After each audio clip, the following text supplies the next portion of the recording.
Sir hi sir. Hi sir first of all అసలు IIT కానీ ఐఐటిలో ప్లేస్మెంట్స్ లేవు అనేది రీసెంట్గా మనం చూస్తున్న ఆర్టికల్స్ లేకపోతే దాని గురించి చర్చ నడుస్తుంది. ఇది మీరు ఎలా చూస్తారు? బేసికల్లీ ఐఐటీస్లో నేను ఐఐటి మెడ్రాస్లో బీటెక్ చేసినప్పుడు ఐఐటీస్ ఓన్లీ 7 ఉండేవి. 7 ఐఐటీస్ 7 ఐఐటీస్ బాగా కాంపిటేటివ్ ఉండేవి. ప్లేస్మెంట్స్ కూడా ఏ బ్రాంచ్ అయిన ఐఐటీలో very high placement high sale వస్తుండే, హై ప్యాకేజ్ వస్తుండేది. బట్ ఇప్పుడు as of now number of IITs 23 ఉన్నాయి. 23 ఐఐటీస్. టైర్ 1 ఐఐటీస్ అంటే ఫస్ట్లో ఉన్న 7 ఐఐటీస్, టైర్ 2, టైర్ 3 రీసెంట్గా వచ్చిన ఐఐటీస్ ఉన్నాయి. అది రీసెంట్గా వచ్చిన ఐఐటీస్ అంటే 23లో ర్యాంకింగ్లో లాస్ట్లో ఉన్న ఐఐటీస్ కొన్ని ఎన్ఐటీస్ కన్నా కూడా ఇంకా తక్కువలో ఉంటాయి ర్యాంకింగ్లో.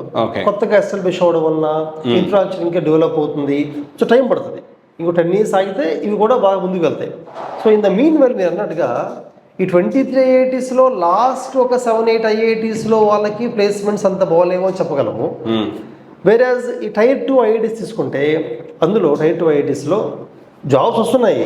బట్ వీళ్ళు ఏంటంటే వాళ్ళకి ఎక్స్పెక్టెడ్ శాలరీ నచ్చిన జాబ్ వస్తేనే వెళ్తున్నారు, లేకపోతే వాళ్ళు జాబ్ తీసుకోకుండా 1 year వెయిట్ చేసి వేరే ప్రాక్టీస్ చేసుకొని మళ్ళీ వెళ్తున్నారు. అలా జరుగుతుంది కానీ ప్లేస్మెంట్స్ ఓవరాల్గా లేవు అని చెప్పలేము. అలాగే అసలు ఐఐటీస్లో మనం చూడడానికి మెయిన్ రీజన్ ఓన్లీ ప్లేస్మెంట్స్ ఒకటే కాదు. ఫర్ ఎగ్జాంపుల్ బీటెక్ తర్వాత హైయర్ ఎడ్యుకేషన్ చేద్దాం అనుకున్నా, మాస్టర్స్ చేద్దాం అనుకున్నా, అబ్రాడ్లో అయినా ఇండియాలో అయినా కూడా పిహెచ్ చేద్దాం అనుకున్నా, లేకపోతే ఎంటర్ప్రెన్యూర్ అవుదాం అనుకున్నా కూడా, ఏం చేద్దాం అనుకున్నా, లేదా పిఎస్యూస్కి వెళ్దాం అనుకున్నా పిఎస్యూస్కి IITs provide a very good platform. అంటే అక్కడ చదువుకున్నప్పుడు అక్కడ ఉన్న పీర్ గ్రూప్ కానీ, ల్యాబ్స్ కానీ, ఎక్స్పోజర్ కానీ, ప్రొఫెసర్స్ కానీ అంత హై ఎండ్ ఉండడం వల్ల ఈజీగా డిఫరెంట్ ఫీల్డ్స్లో ముందుకు వెళ్ళగలుగుతారు. అందుకని ఎన్ని కాలేజెస్ ఉన్నా ఈరోజు కూడా ఐఐటీస్ గురించే స్టూడెంట్స్ వర్క్ చేస్తారు, కష్టపడతారు ఐఐటీస్లో ర్యాంక్ రావాలని చెప్పి. ఓకే.